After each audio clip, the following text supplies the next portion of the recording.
다 찾으신 줄 알고 교독하겠습니다. 애굽왕이 히브리 산파 시브라라는 사람과 부하라라는 사람에게 말하여 이르되 너희는 히브리 여인을 위하여 해산을 도울 때에 그 자리를 살펴서 아들이거든 그를 죽이고 딸이거든 살려두라. 그러나 산파들이 하나님을 두려워하여 애굽왕의 명령을 어기고 남자 아기들을 살린지라. 애굽왕이 산파를 불러 그들에게 이르되 너희가 어찌하여 이같이 남자 아기들을 살렸느냐.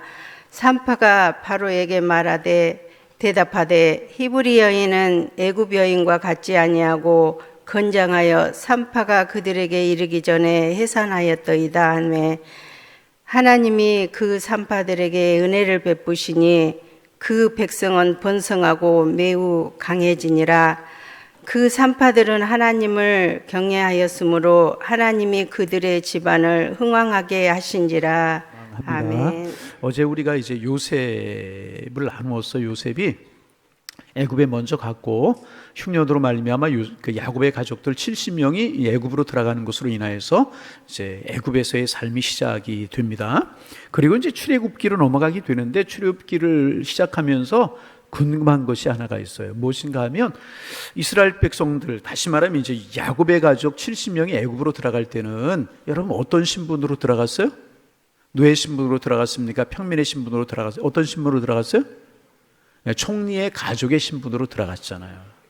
뭐 총리의 가족이라고 특혜는 받지 않았을지라도 아마 총리의 가족으로 고센이라고 하는 땅에서 괜찮은 삶을 살았을 것이란 말이죠. 총리의 신분으로 들어가 지체 높은 총리, 그것도 실권을 가진 총리, 왕이 인장반지를 다 빼어서 주고 모든 결재권을 가지라고 그랬잖아요. 그런 총리의 가족으로 들어갔단 말이죠. 그런데 출애굽기를 시작하면서 보면 그 총리의 가족으로 들어갔던 야곱의 후예들, 이스라엘 백성들의 신분이 노예로 전락이 됩니다. 그리고 압제를 당해서 부르짖는 그런 모습으로 출애굽기가 시작이 됩니다. 그럼 이제 궁금한 것이 있어요. 왜 총리의 가족의 신분으로 들어간 이스라엘 백성들의 신분이 노예로 전락이 됐는가? 왜 노예로 전락이 됐습니까? 이게 궁금합니다. 너무 많아서요? 왕성해져서 왕성해지면 무조건 너희들 노예되라. 왕성하면 안 되겠다. 예. 자, 이게 이제 궁금하잖아요. 왜 총리의 가족으로 들어갔던 이스라엘 백성들의 신분이 노예가 되었는가? 그런 이야기란 말이죠. 성경은 뭐라고 이야기하고 있냐 하면 요셉을 알지 못하는 왕이 등장했다. 그렇게 소개를 하고 있어요. 그런데 여러분 이상하잖아요. 요셉을 알지 못하는 왕이라고 하는 말이 참 이상하잖아요. 여러분, 요셉은요, 단순히 그냥 총리 잠깐 하고 끝나는 것이 아니잖아요. 30세에 총리가 돼가지고 110세에 죽을 때까지 총리가 되었잖아요. 그리고 흉년을 다스리고 풍년을 다스린 총리였었어요. 그리고 그 민족을 살린 아주 훌륭한 총리였었단 말이죠. 그런데 시간이 좀 한 350년이라고 하는 시간이 흘렀지만 그 어간에 좀 뇌 신부로 전락이 되는데 요셉을 알지 못한다는 말이 조금 이상하잖아요. 그래서 이제 이게 무슨 일일까 연구를 하다가 이제 그 신학자들이 여기에 관해서 여러 가지 이야기를 하는데 가장 정설이고 가장 합리적인 설이 하나가 있습니다. 이게 뭐냐면 식소스다, 그런 이야기입니다. 뭐라고요? 식소스다. 식소스라고 하는 말이 뭐냐면 식소스는 기마 민족입니다. 저 위쪽에 있는 이제 힉소스 민족이 기마 민족이었는데 일찍부터 말을 다스리고 전쟁을 잘하는 아주 진취적인 그런 민족이 있었는데 이 민족이 지경을 넓히다가 애굽까지 침공을 해온 것입니다. 그래서 애굽을 정복하고 애굽을 다스리게 되었다는 거죠. 18대, 17대 왕조라고도 이야기하고 18대 왕조라고도 이야기를 하는데, 그러니까 요셉이 애굽의 총리가 되어서 애굽을 다스릴 때는 뭐냐 하면 애굽의 왕이 애굽을 다스릴 때가 아니라 힉소스 민족이 침공을 해가지고 애굽을 다스릴 때였었다는 거죠. 그러니까 요셉이 힉소스 민족과 함께 이제 애굽을 다스렸다는 것입니다. 그리고 나서 어느 날 갑자기 이 힉소스가 좀 약해지고 애굽이 강성하다 보니까 힉소스가 물러가게 되는 것입니다. 그래서 보니까 요셉이 훌륭한 총리였음이 맞아요. 자기들을 살려준 총리였음이 틀림이 없습니다. 그런데 이 애굽 사람들 입장에서는 기분이 나쁜 거예요. 자기들을 지배했던 힉소스 민족에게 총리가 되어서 자기들을 다스렸단 말이죠. 훌륭한 총리임이 틀림이 없지만 기분이 나쁜 거예요. 그래서 이 시간이 지나고 나면 이스라엘 백성들의 신분을 뭐라고 전락을 시키느냐? 종의 신분으로 전락을 시켰다는 거죠. 그런데 사실 이게 흘러가는 역사인 것처럼 보이지만 여러분 이게 하나님의 섭리였다는 거예요. 왜 하나님의 섭리였었느냐? 이스라엘 백성들이 고센이라고 하는 지역에서 애굽에서 잘 살게 되면 가나안 땅을 생각했을까요? 이스라엘 백성들이 가나안 땅에 사는 것은 뭐냐면 가나안 땅에서 영원히 살아라 그게 아니고 70명이 아브라함에게 큰 민족을 이루겠다고 하신 하나님의 약속을 주셨잖아요. 이스라엘 민족이 민족이 되어야 되는데 하나님께서 이스라엘 민족을 민족이 되게 하기 위해서 이스라엘 백성들을 키우시기 위해 선택한 것이 어디냐면 고센 땅이라는 거죠. 고센은요 날강 삼각주였기 때문에 사람 살기가 좋은 그런 땅이라는 거죠. 살기 좋아도 너무 좋은 땅이 고센이라는 거죠. 그래서 70명을 애굽으로 보내시고 고센 땅으로 살면서 그들을 번성시키고 흥왕하게 하고 번성시키고 큰 소리 나올 때까지 야무지게 하면 나올 때 번성시키고 그게 가나안 땅이 젖과 꿀이 흐르는 땅이라고 하지만 척박한 땅입니다. 살기 거기에서는 이 430년 동안에 200만이라고 하는 인원이 되게 쉽지 않다는 하나님께서 이스라엘 들으셔서 애굽으로 들어가기 사람 살기 가장 좋은 땅 그리고 그 식소스 이 애굽 민족의 보호를 받으면서 흥황하고 번성할 수 있도록 그래서 인큐베이터와 같은 땅이 고센 땅이라는 거죠. 그리로 옮기셔서 번성하고 흥황하고 나도 그렇게 되게 하여 주옵소서 그런 마음으로 야무지게 아멘 좀 해봐요. 번성하고 흥황하고 그렇게 하나님 하셨다는 거죠. 그런데 그들이 너무너무 살기가 좋은 거예요. 편안해요. 그러면 가나안 땅으로 돌아갈 생각을 하겠습니까? 그러니까 하나님께서 왕조를 바꾸신 거라는 거예요. 힉소스가 물러가고 애굽이 등장하게 하면서 요셉을 알지만 요셉을 모르는 그런 왕을 등장시키셔서 이스라엘 백성들이 흔들기 시작하는 것입니다. 압제를 하고 고통을 주고 고국이 생각나고 하나님이 생각나고 내 고향 땅으로 이런 생각이 나게 하나님께서 역사를 변혁시키셨다는 거죠. 여러분 그렇습니다. 우연인 것 같지만 사실은요 하나님이 그 속에 함께 하시더라는 거예요. 하나님의 사람들은 어떤 사람들이냐? 그 속에 하나님의 손길이 있음을 믿는 사람들이 하나님의 사람들. 그래서 여러분 그게 역사적으로 증명이 되는 게 뭐냐 하면 요셉이 그렇게 훌륭한 총리였잖아요. 요셉이 애굽식 이름이 뭐냐면 사분의 바네아라고 하는 이름인데 여러분 어딘가의 역사 기록에 사분의 바네아라고 하는 이름이 아니면 요셉이라고 하는 이름이 있어야 되잖아요. 그런데 그 애굽의 모든 역사를 뒤져도 사분의 바네아라고 하는 요셉이 이름 그렇게 훌륭한 총리 80년을 다스린 총리였는데 이름이 없다는 거예요. 그래 보니까 왜 그런가 애굽 사람들은 자존심이 강해요. 뭐가 강해요? 옆 사람 인사하면 나도 자존심이 강합니다. 좀 자존심이 강해서 전쟁에서 지거나 역사 속에 자기들이 누구에게 지배를 받았던 그런 역사가 있으면 역사 속에 빼버린다는 거예요. 그래서 요셉의 이름이 없는 거예요. 사부의 바네라고 하는 이름이 없는 거예요. 이게 역사적으로 증명이 되는 거고요. 또 하나는 뭐냐 하면 애굽 사람들은요 목축을 가증히 여긴다고 그랬어요. 애굽 사람들은 목축을 가증히 여기서 목축 이런 걸 키우지 않는 거예요. 그런데 보면 요셉이 총리가 될 때에 수레를 탔다고 해요. 수레는 말이 끌잖아요. 그리고 이제 목축을 바로가 이스라엘 백성들에게 맡기는 것을 볼 수 있거든요. 이런 모든 것들이 힉소스라고 하는 것이 정서를 이제 받아들여지고 있다는 거죠. 근데 이게 우연이 아니고 그 속에 함께 하신 하나님의 섭리가 담겨져 있었다는 거죠. 여러분 우리나라 역사가 사람의 뜻대로 되든가요? 사람의 뜻대로 되든가요? 여러분 역사는 민족의 흥망성쇠는 가정의 흥망성쇠는 교회가 부흥하고 쇠하는 것은 하나님의 장중에 달려있는 줄로 믿습니다. 우리 이거 알아야 돼요. 그래서 하나님 섬기고 살아가고 믿음으로 살아가는 게 복인 줄로 믿으시기를 바랍니다. 그래서 새벽에 나와서 조금 힘든 게 조금 힘들어도 여러분 이렇게 기도하는 것이 복인 줄로 믿으시기를 바랍니다. 극성 맞은 목사 만나가지고 새벽에 나오라고 광고하고 막 여러분 흔드는 거 복인 줄로 믿으시기를 바랍니다. 웃지는 않지만 하여튼 아멘은 해요.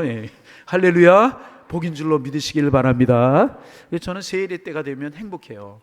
왜 이렇게 기도하는 게 얼마나 행복입니까? 여러분이 힘든지 몰라도 저는 행복해요. 행복하다니까요. 그 요셉을 알지 못하는 왕이 등장해가지고 이스라엘 백성들을 막 흔들기 시작하는 거예요. 그리고 가만히 보니까 이들이 막 흥왕하고 번성을 해가는데 이거 주체할 수가 없거든요. 오늘 성경에 보면 저들이 우리보다 강해지겠다, 우리보다 수요가 많겠다. 하나님 막 그들을 번성시키니까 단순히 애굽에 살게 하시는 것이 목적이 아니라 하나님의 하나의 민족을 이루게 하시는 것이 하나님의 뜻이었기 때문에 이들이 막 번성해 강해져 가게 되는 거예요. 그러니까 애굽 왕 바로가 이게 긴장을 하는 거예요. 가뜩이나 힉소스에게 침공을 당해서 어려운 일을 당했던 적이 있지 않습니까? 그러니까 막 저들이 강해져서 외적이 쳐들어올 때 그들과 힘을 합하면 우리가 꼼짝없이 당할 수밖에 없겠다. 긴장을 하는 거예요. 그래서 그들의 인구를 줄이고 그들의 수요를 줄일 방법을 생각하는데 첫 번째 방법이 뭐냐 하면 비돔과 람셋이라고 하는 국고성을 건축하는 거예요. 우리로 말하면 신도시를 건설하는 거란 말이에요. 그래서 거기에 막 이스라엘 백성들을 노동에 동원을 시키는 거예요. 그래서 노동을 하다가 여러분 십계라고 하는 영화를 보시면 잘 나와 있죠. 큰 돌을 막 사람들이 움직이고 막 벽돌을 막 굽게 하고 막 모진 고통을, 모진 고역을 시키는 거예요. 그래서 남자들이 집에 돌아가지 못하게 하는. 여러분, 남자들이 집에를 갈 수 있어야지 이게 아이를 낳고 번성할 수 있는 거 아니겠습니까? 그런 방법을 쓰는 거예요. 그렇게 막 고역을 시키고 노동을 시켜가지고 집에도 못 가게 해가지고 이스라엘 번성하는 것을 막는 거예요. 그런데 여러분, 반복되는 이야기지만 하나님이 축복하시는 거, 하나님이 번성하게 하시는 것을 누가 막을 수 있겠습니까? 쉽게 말하면은요, 막 눈만 맞아도 아이가 생기는 거예요, 이게 막. 여러분, 잉태를 위해서 기도하는, 우리 초창기 우리 세일의 새벽 기도할 때 잉태하지 못하는 가정들이 기도하면 세일의 때 많이 잉태를 했어요. 막 눈 잘 마주치기를 바랍니다. 손만 잡고 잤는데 이게 막 아이가 생기고 이런. 예를 들면 그렇다 그 말이에요. 여러분, 하나님이 번성하게 하시니까 그럴지라도요, 이스라엘 백성들의 수요가 막 늘어가게 되는 것이래. 여러분, 우리 느끼잖아요. 내가 아둥바둥 아끼고 또 아끼고 그런다고 내가 모아지든가요? 하나님 한번 훅 바람이 불고 가정에 우환이 하나 훅 지나가고 하면 그 내가 아둥바둥하고 뭐 그런 것이 날아가 버리고 말잖아요. 여러분, 하나님이 진정한 복에 그르는 줄로 믿으시기를 바랍니다. 하나님의 손에 붙들리고 하나님을 의지하는 게 가장 큰 복이. 하나님이 이스라엘 백성들을 번성하기로 작정하시자 바로가 무슨 소용이 있는 것이고 바로의 작전과 계획이 무슨 소용이 있는 것이겠습니까? 여러분, 그래서 여러분, 하나님의 마음이 합한 것이 가장 큰 복이라는 거예요. 하나님이 막 번성함의 축복을 주시는 거예요. 이런 축복이 여러분들에게 넘쳐나기를 주의 이름으로 축원합니다. 하나님의 마음이 아프면 안 될 것 같아도 된다니까요. 아니면 될 것 같아도 안 된다니까요. 잘 될 것 같지만 막힌다니까요. 막힐 것 같지만 열린다니까요. 여러분, 하나님이 복에 그르는 줄로 믿으시기를 번성하게 되는 거예요. 바로가 보기 좋게 자기의 첫 번째 계획이 실패하는 거죠. 그래서 이제 두 번째 계획을 쓰니 그게 뭐냐 하면 히브리 산파들을 부르는 거예요. 시프라라고 하는 사람하고 부하라고 하는 이 산파들을 불러서 너희들 내가 명령을 하나 하겠다. 뭡니까? 히브리 여인들이 산통이 오면 너희들이 가거라. 그래서 이렇게 보고 여자아이가 태어나면 살려라. 남자아이가 태어나면 가차없이 죽여라. 죽여라. 아멘 할까 봐 조심스러웠어요. 중요하게 아멘하면 안 돼. 죽여라. 여러분, 얼마나 끔찍합니까? 그 피덩이 어린아이들. 어저께도 제가 집에 들어가서 뉴스를 보다가 마음이 아팠어요. 40대 여인이 모텔에서 아이를 낳고 아이를 창밖으로 던졌대요. 그래서 아이가 죽었대요. 아빠가 누구냐 그러니까 모른대요. 술집에서 만나서 그저 생겨서 낳았대요. 그래도 모성이가 있는 것인데 참 세대가 얼마나 악해지는지.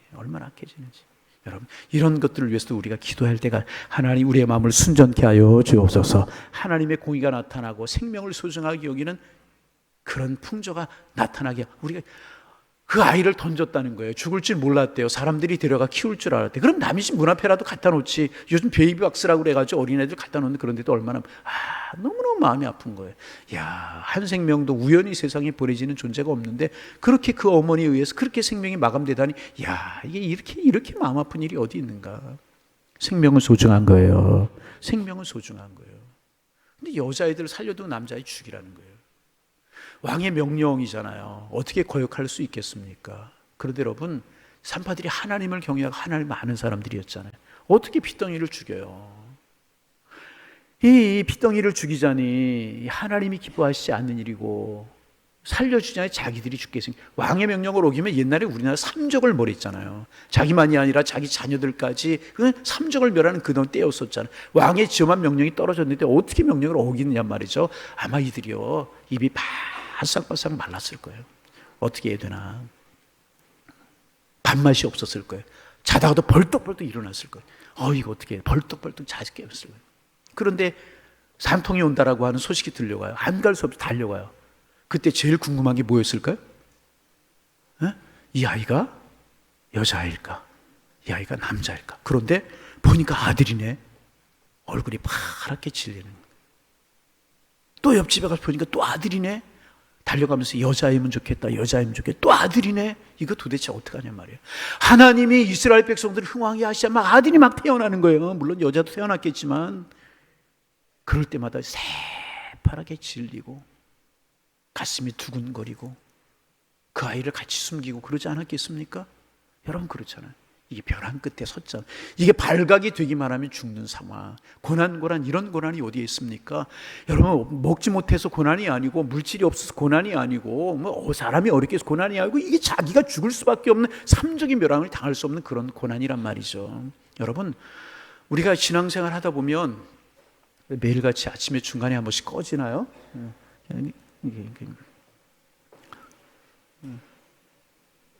설교 끝내라고요?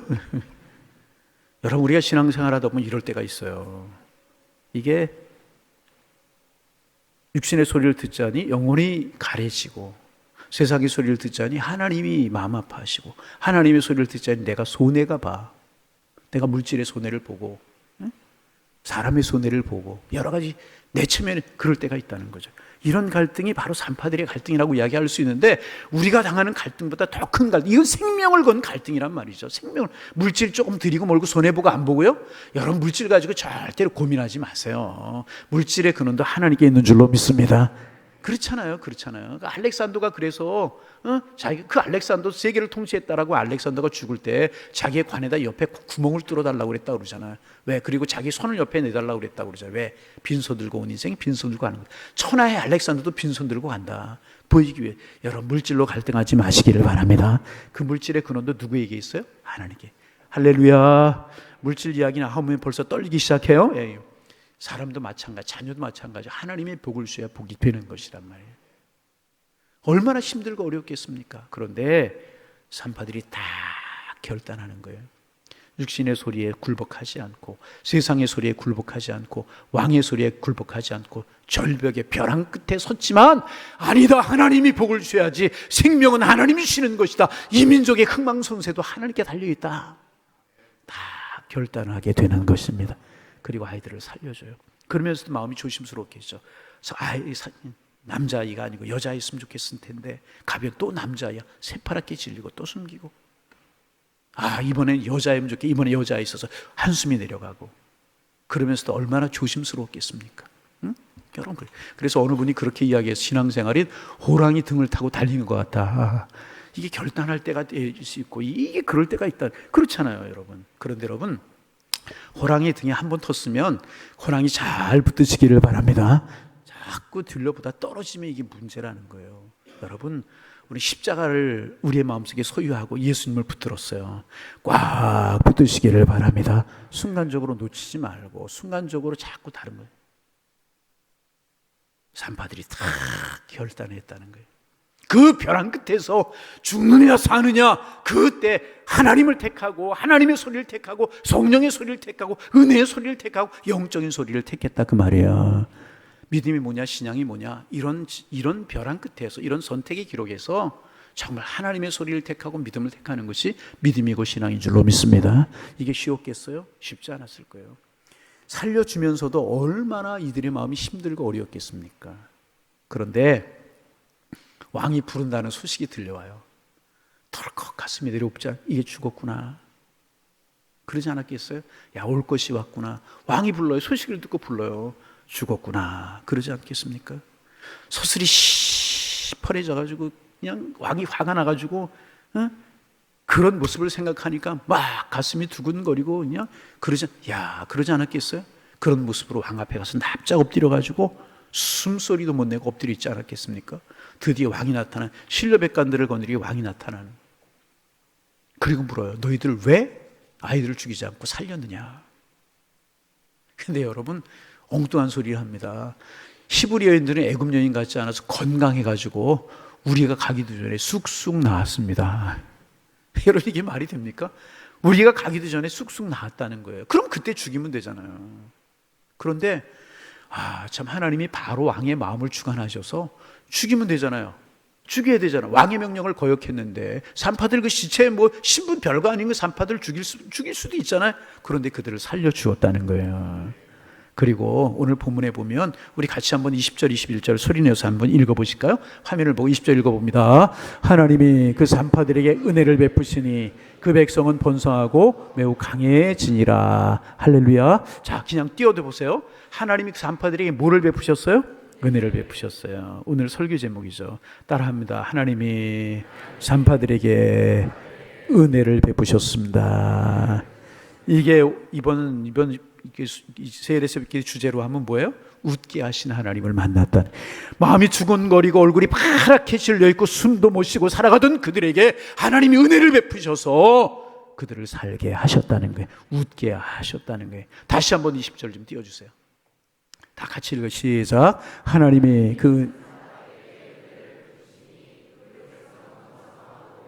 자 21절 그 산파들은 하나님을 경외하였으므로 하나님이 그들의 집안을 흥황하게. 여러분, 흥황하게 하셨다는 이야기가 안 됐다는 이야기예요? 잘 됐다는 이야기예요? 따라합니다. 잘 돼도 너무 잘 됐다는 이야기다. 할렐루야. 죽을 줄 알았잖아요. 망할 줄 알았잖아요. 엎어질 줄 알았잖아요. 쓰러질 줄 알았잖아요. 손해날 줄 알았잖아요. 물질의 손해를 보고 가정의 손해를 보고 자녀를 보고 그럴 줄 알았잖아요. 그랬어요? 하나님 책임져 주셨다니. 이 말씀 잘 들으셔야 됩니다. 믿음으로 결단하고 벼랑 끝에서 신앙 믿음 붙들면 부자 된다 그런 이야기 아니에요. 아셔요. 이건 뭐야? 하나님이 책임져 주신다는 거예요. 부자가 되든지 가난하든지 건강하든지 병약하든지 하나님이 책임져 주신다는.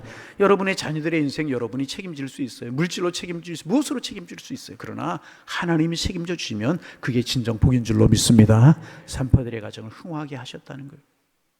산파들 때문에 그 민족이 흥황하게 하셨다는 거예요. 나은 사람 깨어있고 나은 사람 하나님 경외하고 나은 사람 믿음으로 살면 우리 교회가 복되고 이 민족이 복되고 한국교회가 복이 될 것이다 그 말이야. 산파들에게 은혜를 베푸셨는데 왜 산파들의 가정만 잘 되는 게 아니라 이스라엘 민족이 흥황해 가겠습니까? 산파들이 인정을 받으니까 우리 새벽에 나와서 우리가 기도하고 우리가 깨어있으면 하나님이 이 민족을 책임져 주신다는 거예요. 이 백성을 책임져 주신다는 거예요. 한국교회를 하나님 깨우실 줄로 믿습니다. 정말 지금 한국교회 깨어 기도할 때요, 정말 한국교회 깨어 기도할 때 불신, 이 기독교를 향한 불신들이 너무 코로나를 겪으면서 그렇게 조장한 것들도 있지만 너무 우리 기독교가 정말 이게 위상이 떨어져 가고 너무너무 마음이, 기독교가 뭘 잘못한 거 아니에요. 지금도 사회복지 시설의 80% 이상이 다 기독교가 하는 거예요. 전에 문화체육관 장관에 했던 사람이 기독교를 좀 어떻게 하려고 하다 보니까 사회복지 시설의 다 70% 이상이 기독교가 하더래요. 근데 왜 이래요? 코로나 때 여러 가지 원인도 있지만 우리 책임도 크잖아요. 이럴 때 영향력 있는 기독교가 돼야 되겠고 부흥의 영혼 구원하는 그런 교회로 서야 되겠고 그렇지 않습니까? 한국교회를 골든타임이라고 제가 주일날 말씀드렸는데 지금이 깨어 기도할 때고 이 민족을 위해 기도할 때고 여러분의 가정과 자녀들을 위해서 기도할 때 기도하고 하나님 붙들면 하나님이 채워줄 줄로 믿습니다. 벼랑 끝에 섰을 때 어떤 결단을 하느냐, 어떤 선택을 하느냐 참 소중해요. 제가 어젯밤에 설교 준비를 하면서 몇 번 말씀드린 예화이기 때문에 피하고 싶었어요. 그런데 오늘 새벽에 이 말씀 꼭 하고 싶은 말씀이 들어요. 제가 전에 한번 말씀이 청주에 있었던 어느 집사님 부부 이야기예요. 청주 그 목사님한테 제가 직접 들은 그런 이야기예요. 열심히 신앙생활하는 부부가 계셨대요. 그런데 경제적으로 좀 어려워서 반지하에 사는 거예요. 반지하. 연립주택 반지하에 사는 거예요. 이 부부의 기도 제목이 하나가 있었대. 하나님, 지상으로 올라가서 화장실 둘 딸린 집에 좀 살게 해주세요. 남의 기도 제목이라고 아멘도 안 하고, 그죠? 화장실 둘. 응? 식구가, 아이들이 세 식구 다 화장실 둘 달린 그런 집에 좀 열심히 허리띠 졸라매고 일하고 교회 나가서 열심히 봉사하고 헌신하고 열심히 저축하고 그래서 어느 정도 이제 모아지게 되는 거예요. 조금 있으면 조금만 노력하면 우리가 화장실 딸린 그런 지상으로 갈 수 있겠다. 열심히 땀 흘려 수고하고 열심히 교회 봉사하고 열심히 새벽에 나와 기도하고 그런데 이제 갑자기 어느 친구가 갑자기 전화 와가지고 내가 사업을 하다 어려워서 그러니까 돈 좀 빌려달라고. 돈 냄새를 맡는다죠 이런 사람들. 그래서 돈 좀 빌려다. 꼭 내가 뭐 2달인가 3달 제가 달수는 잊어버렸어요. 얼마만 쓰고 줄 테니까. 여러분 이런 거 꼭 조심해야 돼요. 꼭 여러분 생각해 보세요. 금융이 잘 되어 있고 그런데 나에게 와서 돈을 빌려달라고 할 때 얼마나 어려우면 그렇게 했어요. 그래서 여러분 꼭 기억하세요. 신앙인들끼리 믿음이 가까운 사람들끼리 내가 도와주겠다 주겠다 생각하면 주시고요. 그렇지 않으면 빌려주지 마세요. 사람 잃고 돈이 있다고 제가 늘 말씀드리잖아요. 그러니까 이분들이 약하고 착하니까 덜커덕 돈을 빌려준 거예요. 응? 덜커덕. 그리고 이제 처음에 이제 뭐 연락도 하고 잘하고 몇 개월 지나가고 약속한 2개월인가 3개월이 지나갔어요. 내가 조금 어려워서 그런다고, 조금 어려워서 조금만 기다려달라고. 그러다가 한 4개월, 5개월 지나가기 시작하니까 연락도 안 되기 시작하는 거예요. 처음에 전화를 받던 나중에 전화도 안 받아. 뭐 잘 살겠다, 부자 되겠다, 그것이 아니라 조금 나은 환경에 살겠다. 그게 무슨 욕심이었겠습니까? 이분들이요, 돈을 잊어버리고 띄고만 거죠, 우리말로. 목사님 말씀에 의하면 사택이 목사님 그 교회에서 바로 붙어 있는데 이분들이 교회 와서 우시는데 엉엉 우는 소리가 사택까지 들리더라는 거예요. 하나님, 지상으로 올라가서 사는 것이, 화장실 둘 딸린 집에 사는 것이 그렇게 욕심이었습니까? 욕심이었습니까? 하나님, 어떻게 하면 좋아요? 어떻게 하면 좋아요? 우리 그동안 오랜 기간 동안 먹을 거 먹지 않고 입을 거 입지 않고 이렇게 왔는데 하나님, 이거 어떻게 하면 좋아요? 목사님, 사모님 나가서 같이 붙들고 같이 울면서 기도하고, 이분들이 일주일을 그렇게 교회 나가서 우시더래, 일주일을. 그리고 한 달에 이제 목사님 같이 나갔더니, 목사님, 이제 우리가 정신을 차리겠습니다. 결국 목사님, 저희들이 어리석어서 그렇지 누구를 원망하겠습니까? 어리석어서 그런 거지 누구를 원망하겠습니까? 원망하지 않고 우리 잘 신앙생활 하겠습니다. 정신을 차리고 열심히 다시 신앙생활 하더라. 깨끗이 그 사건을 잊어버렸대요. 3년인가 4년인가 지났는데 주일날 아침에 일찍 일어나서 교회 가서 봉사하려고 일어나서 옷을 갈아입고 다 식구들 교회 가려고 준비하는데 전화벨이 울리더라고요. 그때 뭐 핸드폰 있었던 시절도 아니고 받았더니 그 친구가 전화가 왔대. 친구야, 미안하다고. 그런데 사업이 아직도 회원하지 못해가지고 내가 외국으로 피신을 가는 중이라고. 도망가는 거죠, 도망가는. 그런데 아무리 생각해 보아도 자네의 빚은 내가 갚아야 될 것 같다고. 김포공항으로, 그때는 인천공항이 없을 때 김포공항으로 나오면 내가 갚아주겠다고. 나오라고 전화 끊었대요.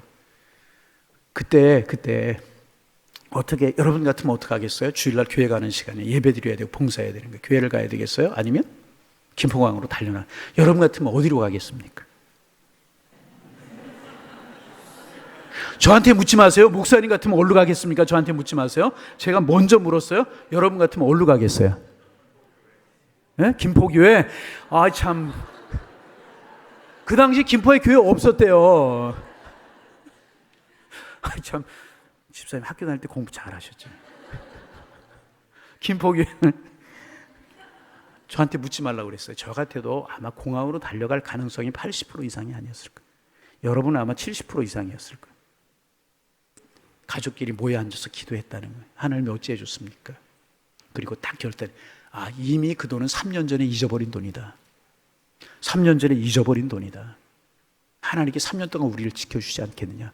우리 주일날 하나님 앞에 맡은 사명이 있다. 우리가 교회 가자. 쉽겠습니까? 그 가정이 지금 어떻게 살겠어요?